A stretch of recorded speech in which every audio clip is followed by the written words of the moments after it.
जय माता की दोस्तों मैं ध्रुव सिंह चौहान अपनी यूट्यूब चैनल JMD भक्ति ग्रुप में आप सभी का स्वागत करते हैं। दोस्तों, जैसे कि सभी को पता है कि शिक्षक भर्ती सत्यापन प्रक्रिया चल रही है। आप सभी लोगों ने जिला स्तर पर सत्यापन करवाया है। सभी लोगों को सफल सत्यापन के लिए बहुत बहुत शुभकामनाएं।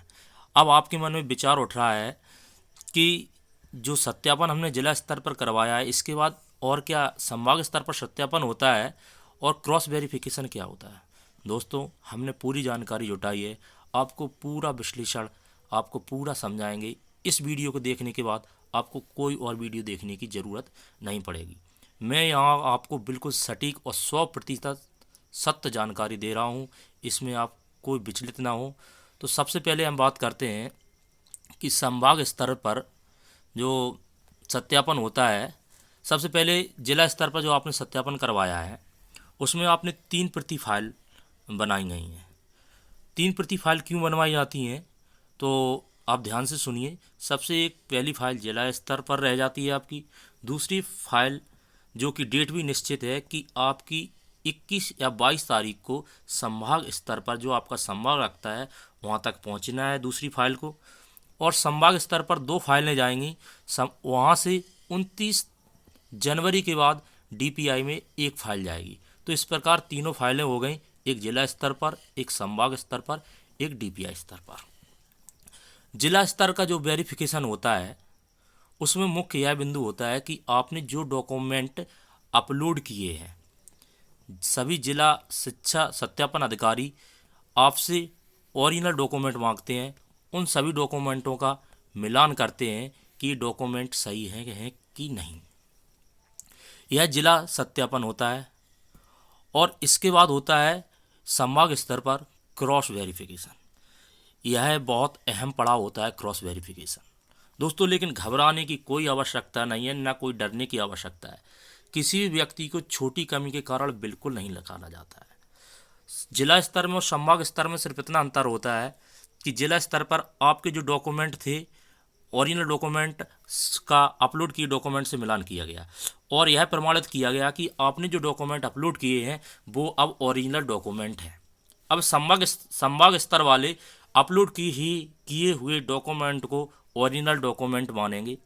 उसके बाद जो आपकी फाइल है उससे अब वो मिलान करेंगे। और जब आपने वर्ग 3 का फॉर्म भरा था उस समय आपने जो जानकारी सबमिट की है उस जानकारी आपकी फाइल के डॉक्यूमेंट की जानकारी से पूरा मिलान करते हैं।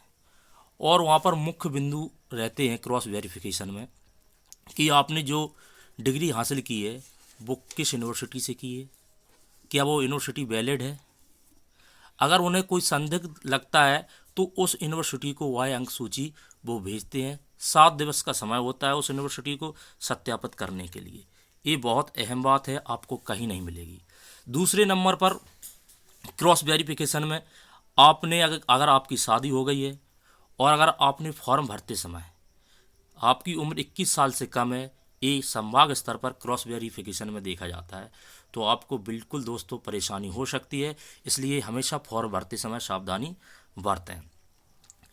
स्पेलिंग का जो मैटर होता है वो जिला स्तर तक सीमित होता है और यहाँ एफिडेविट लग जाता है। क्रॉस वेरिफिकेशन में आपको ऐसी कोई दिक्कत नहीं आएगी। लेकिन आपने देखा होगा कि वर्ग 2 में एक स्पेलिंग के कारण या नाम के कारण उसको रिजेक्ट कर दिया है। लेकिन दोस्तों, उनका बीएड में ही दूसरा अलग नाम था और उनकी अंक सूचियों में बिल्कुल अलग नाम था, इसलिए उनको अलग किया गया। किसी भी अभ्यर्थी को स्पेलिंग के लिए या सर और देवी के लिए आपको रिजेक्ट नहीं किया गया। तो क्रॉस वेरिफिकेशन आप समझ गए होंगे कि आपका जो वर्ग 3 के फॉर्म आपने जो डिटेल भरी थी वो ओरिजिनल डॉक्यूमेंट जो अपलोड आपने किए हैं अब वो ओरिजिनल डॉक्यूमेंट हो गए हैं, क्योंकि जिला स्तर की सत्यापन के बाद वहाँ क्रॉस वेरिफिकेशन में आपके फॉर्म से वो डॉक्यूमेंट अपलोड किए गए डॉक्यूमेंटों का मिलान किया जाता है। जब आपका मिलान हो जाता है उसके बाद फाइल को सत्यापित कर 29 जनवरी के बाद आपको DPI भेजेंगे। इसके बाद दोस्तों, जिन लोगों ने 2 रेगुलर डिग्री और एक ही सत्र में की हैं उन लोगों को परेशानी हो सकती है। अच्छी शिक्षक रहते हुए अगर आपने कोई रेगुलर डिग्री की है तो आपको परेशानी हो सकती है। 21 वर्ष की कम आयु में अगर आपकी शादी हुई है, आपने वाई डेट फॉर्म में भर दी है, तो आपको परेशानी हो सकती है। और आपने किसी वैलिड यूनिवर्सिटी से अगर आपने कोई डिप्लोमा या डिग्री नहीं की है, तो आपको परेशानी हो सकती है। मुख्य यही कारण रहते हैं, छोटे मोटे कारण से किसी भी अभ्यर्थी को नहीं निकालेंगे, इसलिए घबराने की कोई आवश्यकता नहीं है। जिला स्तर वेरिफिकेशन के बाद आपका संभाग पर क्रॉस वेरिफिकेशन होता है, और क्रॉस वेरिफिकेशन में आपको जाना नहीं होता है। वह कर्मचारी जो वहाँ पर उनकी ड्यूटी होती है, वो आपकी फाइल और अपलोड डॉक्यूमेंट को देखकर ही वेरिफिकेशन कर देते हैं। कोई घबराने की आवश्यकता नहीं है।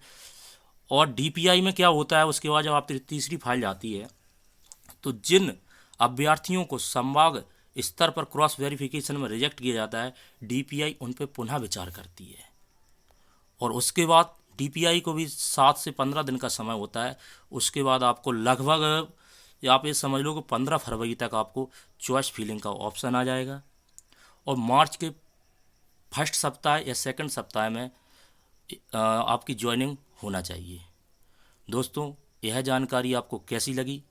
पूरी कोशिश करते हैं शिक्षक भर्ती से संबंधित आपसे हम ऐसे ही जुड़े रहें। दोस्तों, अगर यह वीडियो आपको अच्छा लगा हो तो लाइक और सब्सक्राइब जरूर करें।